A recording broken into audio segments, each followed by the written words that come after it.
Welcome back दोस्तों। ये हमारी इंडियन हिस्ट्री की चौथी क्लास है जिसमें हम पढ़ेंगे बौद्ध धर्म के बारे में। उसमें हम 16 महाजनपदों और साथ ही हम इसमें पढ़ेंगे बौद्ध धर्म से की जो 4 महासंगीतियाँ थी उनके बारे में। लेकिन क्लास स्टार्ट करने से पहले एक बार पिछली क्लास पर नजर डाल लेते हैं। उसमें हमने पढ़ा था हम सिंधु घाटी सभ्यता के बारे में। सिंधु घाटी सभ्यता की खोज कैसे हुई और उनके कुछ महत्वपूर्ण स्थानों के बारे में, जैसे हड़प्पा, मोहनजोदड़ो, चहुदड़ो और लोथल के बारे में। तो चलिए शुरुआत करते हैं हमारी आज की क्लास से। ऐतिहासिक काल लगभग 600 ईसा पूर्व से लेकर 712 ईसा पूर्व तक के काल को लगभग 600 ईसा पूर्व से लेकर 712 ईस्वी तक के काल को ऐतिहासिक काल कहा गया है। और जो 600 ईसा पूर्व में 16 महाजनपद थे जिनकी जानकारी हमें एक बौद्ध ग्रंथ से मिलती है जिसका नाम है अंगुत्तर निकाय, और दूसरा है जैन ग्रंथ जिससे हमें इसकी जानकारी मिलती है, वो है भगवती सूत्र। इन दोनों ग्रंथों से हमें ये जानकारी मिलती है कि 600 ईसा पूर्व में 16 महाजनपद हुआ करते थे। तो चलिए हम जानते हैं 16 महाजनपदों और उनकी राजधानियों के बारे में। तो जनपद हुआ जिसकी राजधानी हुई चंपा या चंपा नगरी। उसके बाद में अगला महाजनपद आता है काशी जिसकी राजधानी हुई वाराणसी। उसके बाद में अगला महाजनपद है गांधार जिसकी राजधानी हुई तक्षशिला। उसके बाद में है कुरु जिसकी राजधानी हुई इंद्रप्रस्थ। उसके बाद में आता है कन्नौज कंबोज जिसकी राजधानी हुई फाटक और राजापुर, ये दो राजधानियां हुई इसकी। उसके बाद में आता है सूर्यसेन। सूर्यसेन की राजधानी हुई मथुरा। और उसके बाद में है अगला महाजनपद कौशल, उसकी राजधानी हुई श्रावस्ती या और अयोध्या, ये दो राजधानियां हुई इसकी भी। उसके बाद में आता है मगध, और मगध की 3 राजधानियां हुई राजगृह, पाटलिपुत्र और वैशाली। उसके बाद में अगला महाजनपद है चेदी जिसकी राजधानी हुई समतिमती। उसके बाद में है अगला जो महाजनपद है वो है पांचाल, और उसकी राजधानी हुई अहिछत्र। उसके बाद अगला महाजनपद आता है वज्जी, उसकी 2 राजधानियां हुई मिथिला और विदेह। अगला महाजनपद है मत्स्य जिसकी राजधानी हुई विराटनगर। अगला है वत्स्य जिसकी राजधानी कौशाम्बी हुई। और उसके बाद आता है अगला महाजनपद अस्मक जिसकी राजधानी कोटन हुई।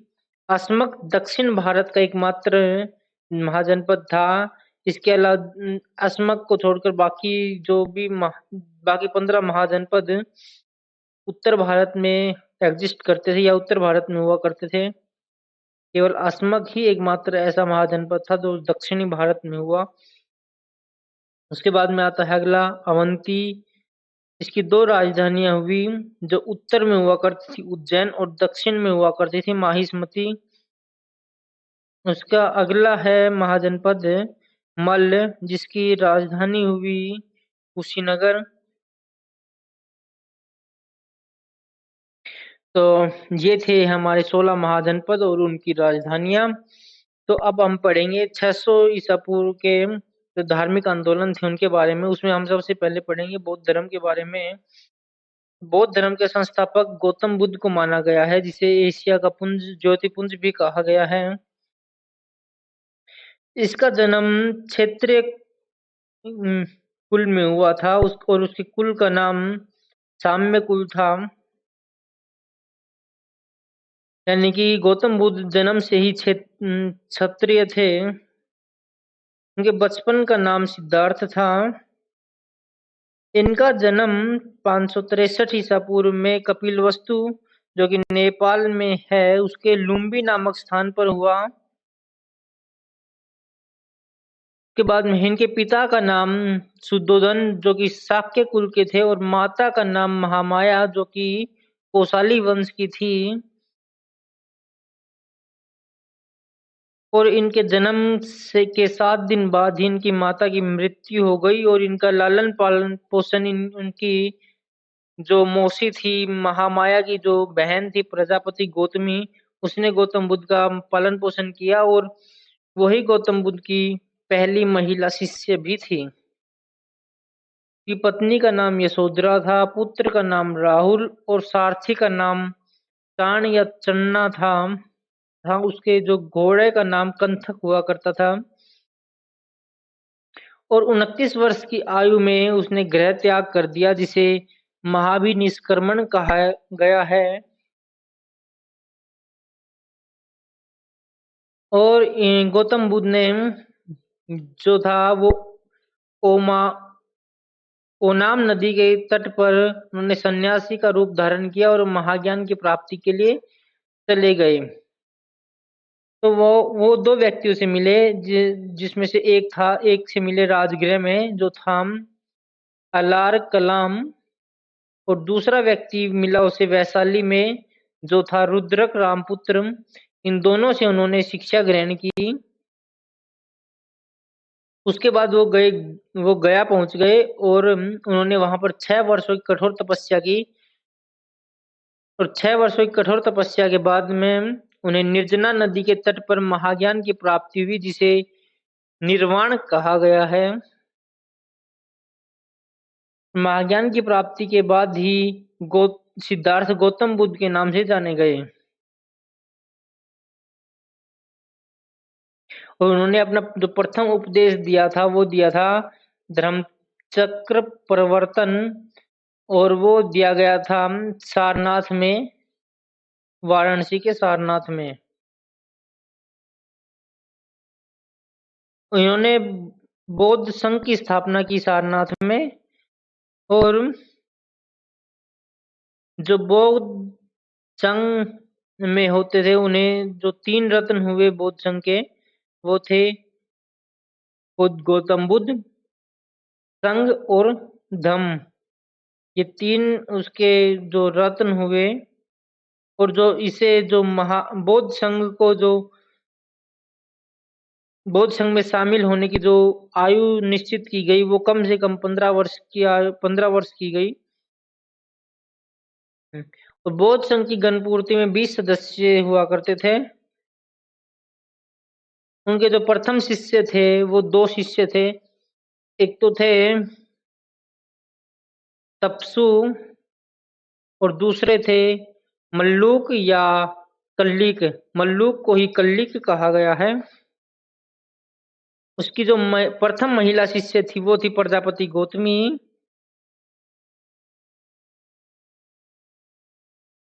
और जो उनके जो प्रसिद्ध शिष्य हुए वो हुए आनंद, वह उपाली।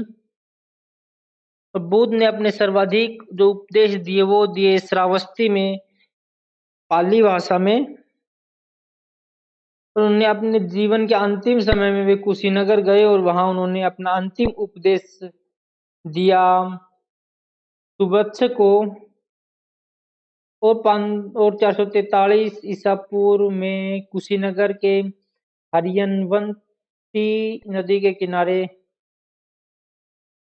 अतिसार से उनकी मृत्यु हो गई जिसे महापरिनिर्वाण कहा गया। के बाद में आती है प्रथम बौद्ध संगीति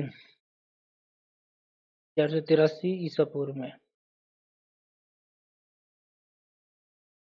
जो ये महासंगीति आयोजित की गई थी वो की गई थी राजगृह के सप्तपर्णी गुफा में। जो इनका जो शासक था वो था अजातशत्रु जो हर्यक वंश का था उस समय। और जो इसके जो अध्यक्ष थे वो हुए महाकश्यप। और इसमें ये कार्य किया गया कि इसमें 2 पिटक जोड़े गए। पिटक बौद्ध ग्रंथ को कहते हैं। ये 2 पिटक जोड़े गए इसमें से एक था सूत पिटक और दूसरा था विनय पिटक। सूत पिटक में बौद्ध धर्म की शिक्षाओं के बारे में बताया गया था और जो कि आनंद के द्वारा लिखा गया था।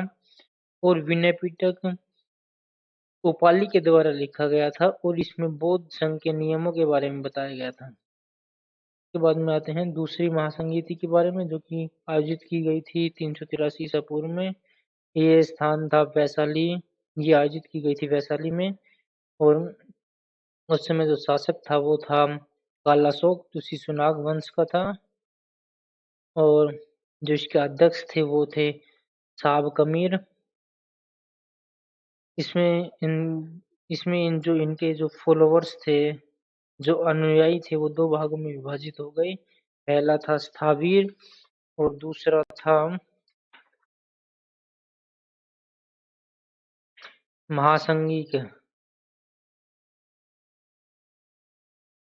स्थावीर उन लोगों को कहा गया जो गृहस्थ जीवन में रहकर बौद्ध धर्म को अपनाते थे, को मानते थे। और जो महासंघिक उन्हें कहा गया, उन उन अनुयायियों को कहा गया या उन फॉलोअर्स को कहा गया जो गृह त्याग कर देते थे। के बाद में आती है तीसरी बौद्ध महासंगीति, जो कि 251 ईसा पूर्व में आयोजित की गई।